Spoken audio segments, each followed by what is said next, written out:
စီဂျူယောဂပြောင်းပြန်လည်ဖို့အတွက်ကျွန်တော်ထမင်းအကြောင်း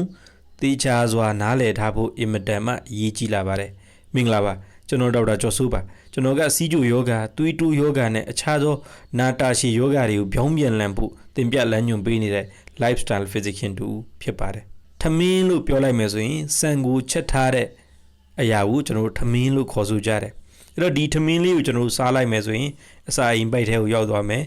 ဦးလန်းကျောင်းမှာခြေဖြတ်စုပ်ယူပြီးတဲ့နောက်ဆုံးမှာသွေးထဲကိုဘယ်လိုဓာတ်သဘောတွေရရှိမှလဲဆိုရင်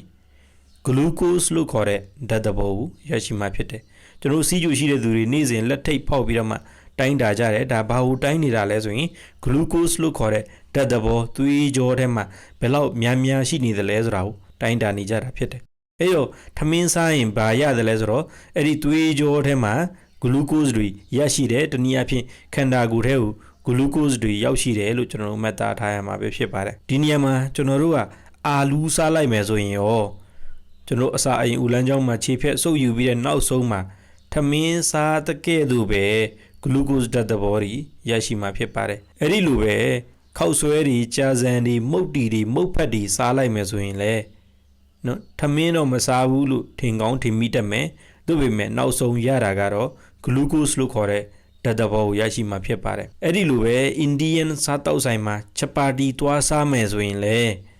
ဘာဓာတ်သဘောရရှိမှာလဲဆိုတော့ဒါကိုခြေဖြတ်စုပ်ယူပြီးတဲ့နောက်ဆုံးမှာ glucose လို့ခေါ်တဲ့ဓာတ်သဘောကိုရရှိမှာဖြစ်ပါတယ်နေ့လယ်နေ့ခင်းထမင်းစားပြီးတဲ့နောက်ပိုင်းအပြင်းပြေပြုတ်စားတတ်တဲ့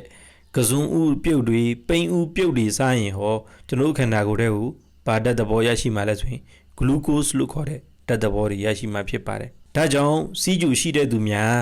ထမင်းလို့ကျွန်တော်တို့ပြောလိုက်မယ်ဆိုရင်စံကိုချက်ထားတဲ့ထမင်းဖြူကိုပဲထမင်းလို့မြင်သိနေရမှာမဟုတ်ပါဘူးအာလူးဒီလေ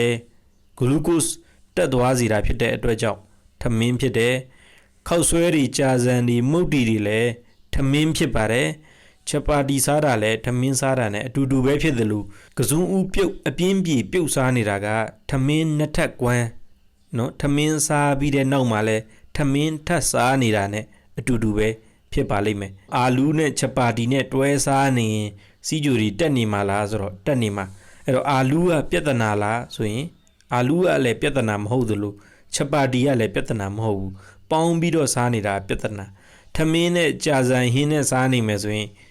ထမင်းနှစ်ထပ်ကွမ်းစားသလိုပဲဖြစ်နေမှာဒီလိုလေးနားလည်လိုက်ခြင်းအပြင်ကျွန်တော်သွေးတွင်း glucose တွေများစွာထောင်မတက်သွားအောင်စီမံနိုင်လာပါလိမ့်မယ်ဆိုတာလေးမျှဝေလိုက်ရပါတယ်စီဂျူယောဂပြောင်းပြန်လည်ဖို့စိတ်ဝင်စားတယ်ဆိုရင်ကျွန်တော်တို့အနေနဲ့စီဂျူယောဂပြောင်းပြန်လည်တဲ့နဲ့